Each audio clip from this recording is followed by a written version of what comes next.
Here's a good question. Can you still make gains with bad genetics? Max deadlift. Is push-pull legs the best split? Okay, calm down everyone, calm down. Okay, what is good everyone? So in this video we're doing a Q&A, and also after I've done the Q&A I'm just going to include some clips that I recorded last weekend when I went out with a friend and we drank some alcohol and we had a banger session. I got on some new pants so I don't want to spill on them, but yeah, let's take a sip. So I posted on my Instagram story like a few hours ago asking people to send me questions, and people have done that. So yeah, we're going to answer them right now, and I haven't looked at the questions so I pretty much have no idea what they're going to be. First question is how to think more positive thoughts about ourselves. Well, yeah, if you have some good answers to that, I need them because yeah, I'm not gonna lie, my mindset lately has been like down at the bottom. So yeah, I don't really like to exaggerate stuff and say things to make me look like a victim, because I'm self-aware enough to know that I am really blessed and grateful for everything that's around me and my life. But that doesn't change that yeah, I'm fucking depressed. I'm just gonna say, like, every day so fucking hard on me mentally, man. But what I would say and what I'm trying to get better at is just to, sorry to ruin the mood by the way, I feel like I made the Q&A kind of like have a gritty vibe. I'm going to get back to the good vibe soon though. How to think more positive thoughts about ourselves. I just think that we have to do it often, because basically what you do is built up by habits. So I feel like if you do something habitually, then you're going to do that when your mind is on autopilot and you're thinking about other stuff. So in the beginning, if you're having all these negative thoughts and self-doubt like myself, then you just really gotta do the opposite, which is going to feel really weird in the beginning because it's not you're used to having those negative thoughts. But once you're forcing yourself to have positive thoughts, and if you do it actually often and habitually, and like, yeah, of course it's hard, but there is no quick fix to suddenly feeling happy or feeling better or having more positive emotions. So for example, me, I'm just meditating a lot more now. Recently I had like a few days off social media where I didn't use my phone whatsoever. I didn't use any social media whatsoever. I barely used the internet, only to like listen to songs and stuff. And I've also been meditating a lot more, like twice a day, doing something that's called like meta meditation, which is more aimed at achieving a positive emotion. During the time when I was really down and like depressed every single day, those were the days when I would meditate, and I kind of forgot about it. But once I've recently started to implement it back again, I can definitely feel a huge positive. So yeah, that's my answer. A training related question: what is your opinion on a lean bulk and dirty bulk? So I think I've even made multiple videos about this in the past, and not only according to anecdotal evidence but also legit studies. Like, lean bulking is clearly better than dirty bulking. The only time a dirty bulk would really be the best option, where if you just, for example, wanted to gain the most amount of muscle and the most amount of strength within a certain time frame, but it's still not going to be the best strategy to dirty bulk if you want to gain the most amount of muscle or strength in the long term. Why? Because eventually you have to cut, you have to get rid of all that unnecessary fat that you gained during your dirty bulk. And that time of you cutting down and hating your diet, that could have been spent on gaining more muscle if you did a slow and steady lean bulk. So yeah, always do the lean bulking route. The only time I would ever say a dirty bulk is effective, honestly, there's no healthy circumstances whatsoever, even if you're like severe malnourished and if you even have developed anorexia, it's still really bad to suddenly increase your calories by a huge amount. Your body is not going to take that well since it's been used to being on such low calories. So yeah, lean bulk, eating in a moderate calorie surplus, a low calorie surplus of like 5%, no more than 10% for most people, is going to be the best way to go. So yeah, don't dirty bulk, that shit is stupid. Here's a good question: can you still make gains with bad genetics? Absolutely not. You should honestly just give up, man. You should just join CrossFit or something. You're pretty useless. What are you even doing here, bro? Nah, yeah, you definitely can. I definitely, in the beginning, I was really mad about my genetics and my starting point and how slow I progressed. I hit 2 plate bench after 4 years of being in the gym almost every single day, and when some people just hit it after a few months. And yeah, I was really like resentful for my genetics and my starting point and how little I was, and how much I lacked strength compared to the average person who didn't even lift. So yeah, I can definitely feel you with the resentment, but you can of course still make gains, bro. Just look at me. I was the skinniest kid in my entire school. I weighed like 37 kilos. I had anorexia. Everyone laughed at me when I said I wanted to. Okay, so I don't think I've mentioned this on my YouTube before, but like the first day of school when I was around like 13 or 12 years old, everyone were going to introduce each other because yeah, I just started a new school, and I went up to or in front of the classroom and I said like, hello, my name is Magnus, and we were going to say what we want to be when we are older, and I said I want to be a bodybuilder. And although that is pretty corny, bro, I would never say that again. But everyone laughed, and no wonder, man. I was the skinniest kid at all, and I'm definitely not like huge now, but like I do got a decent amount of muscle, and considering my starting point, I'm doing fucking amazing, and I know that you can as well. And like genetics, who the fuck cares, man? You can't change it. I'm gonna tell you the only circumstance when genetics actually do matter. So genetics, if you want to be the best at something in the world, yeah, you probably gotta have pretty good muscle insertions. You probably have to be able to put on muscle fast compared to the average person. But you know when genetics don't fucking matter? If you just want to be fucking great, if you just want to be better than the average person, if you just want to be like the 0.01%, because hard work definitely do outwork genetics. And something else is that you can't just assume that you have bad genetics because you aren't progressing in a rate of what you would like to. So for example, me, like I followed a push-pull leg split, a very basic split in the beginning, like 6 days a week, and I was doing way too much volume. I was training way harder than what I should have. So even though I thought I was doing everything right and I listened to the bro people on YouTube and such, I didn't really see great progress because that wasn't actually what my body needed to grow. I just needed a low amount of volume and do the basic and progressive overload on those. So when I switched from a push-pull legs to a full body split, which had me in the gym only 3 days a week compared to 6, I saw way better results. And that is why I made my free beginner program, which is 3 days a week, and I've gotten so much great feedback from people going through the exact same thing that I did.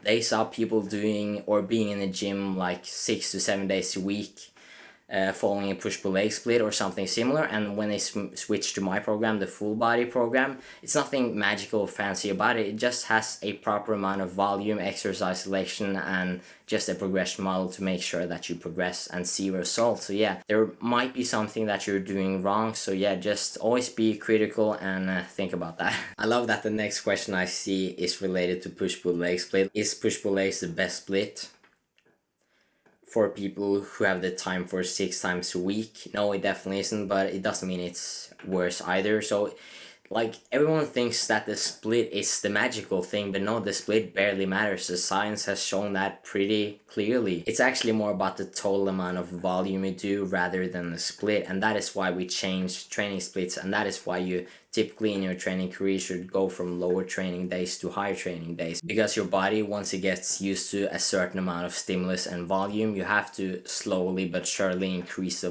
volume if you want to keep seeing progress. The split doesn't matter that much. What matters is the volume, intensity, the progression scheme, and yeah, basically the split overrated. Stop caring so much about it. I really care about the split in the beginning. I was exactly the same, man, so I know how it is. Everything I'm saying, sometimes I feel like I'm talking from a place of authority and trying to like tell everyone that I know the best, but like every single subject I'm talking about, I've done the mistakes. Like I'm literally talking to my younger self as we speak right now. I've just made a shit ton of mistakes, and yeah, I just want people to learn from them so that they don't have to go through every single one of them as well.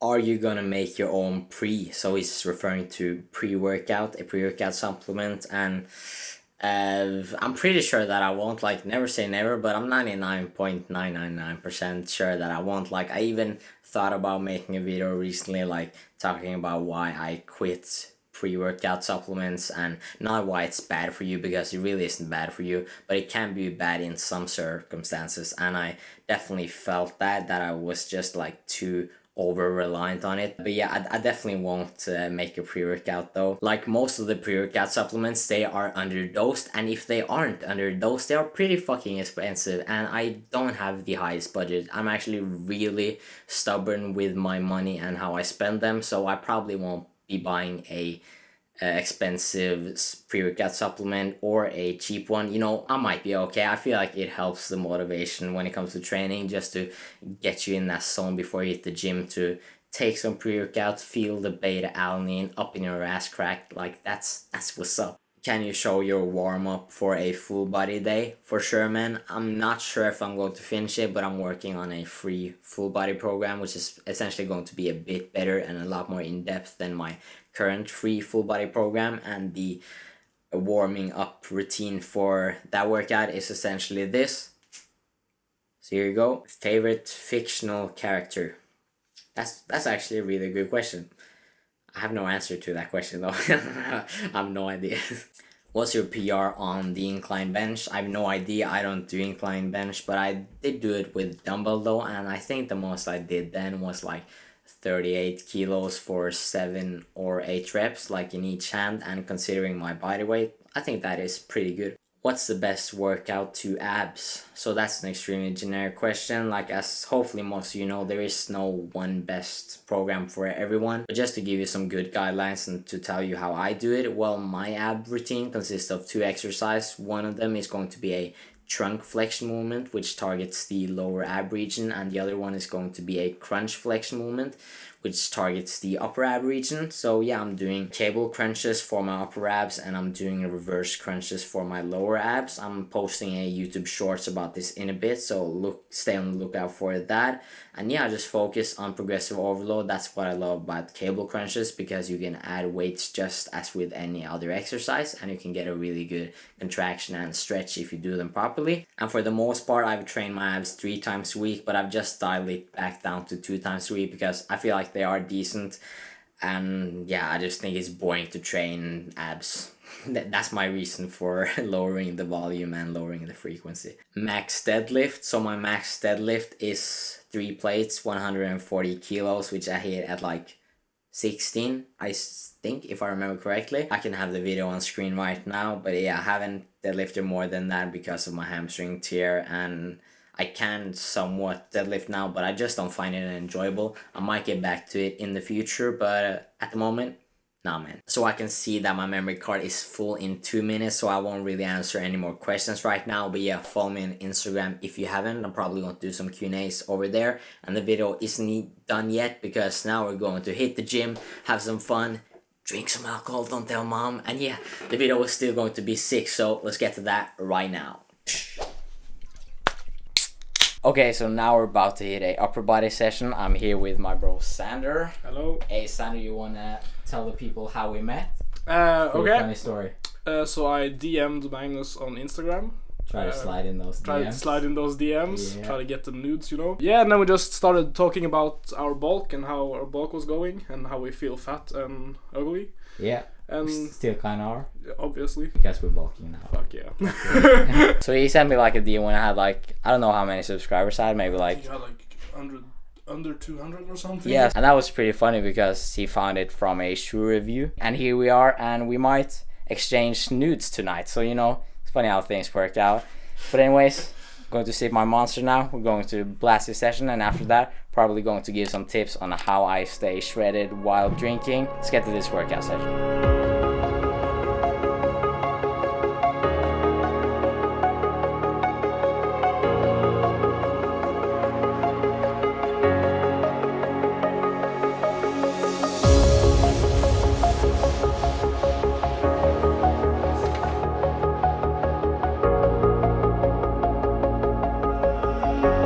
Kom igjen, bra, kom igjen.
so now we're back home from that session. Was a solid upper body session. Preparing when you're going to drink is really important, so you probably should track everything prior to actually going out. That's what my friend has done, but I'm pretty bad today, so yeah, I'm just kind of like winging it. But what is extremely important is that you drink some alcohol that has a low amount of calories. And most people don't know this, but 1 gram of alcohol actually contains 7 calories, and it's actually a macronutrient on its own.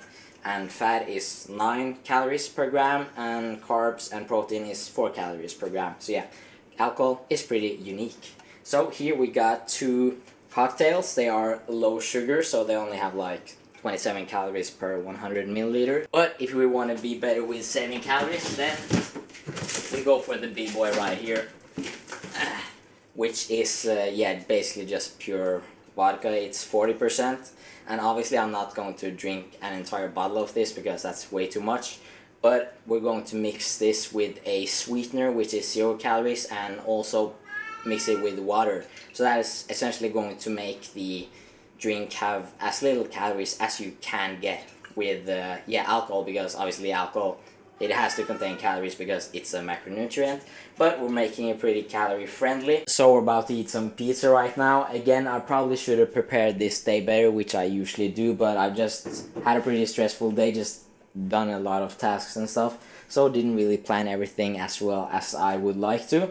But we're going to eat some pizza now, and yeah, what I would have done if I knew that we were drinking today would just be to eat something that has or fills you up a lot and doesn't contain a lot of calories, since alcohol obviously has a lot of calories. And also when you're out drinking, it's a big likelihood of that you're going to binge eat. And yeah, if you went out a few times, you probably can attest to that as well. So we're just going to eat this, and I'm going to mix my alcohol, and we'll go out and do some fun shit. Yes, sir! Fuck. Tentaklar, för helvete.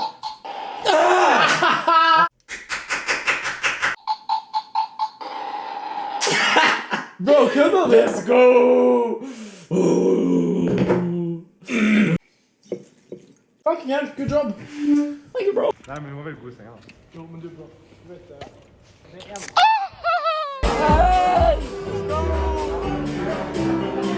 Bro, that is bra for muscle protein synthesis.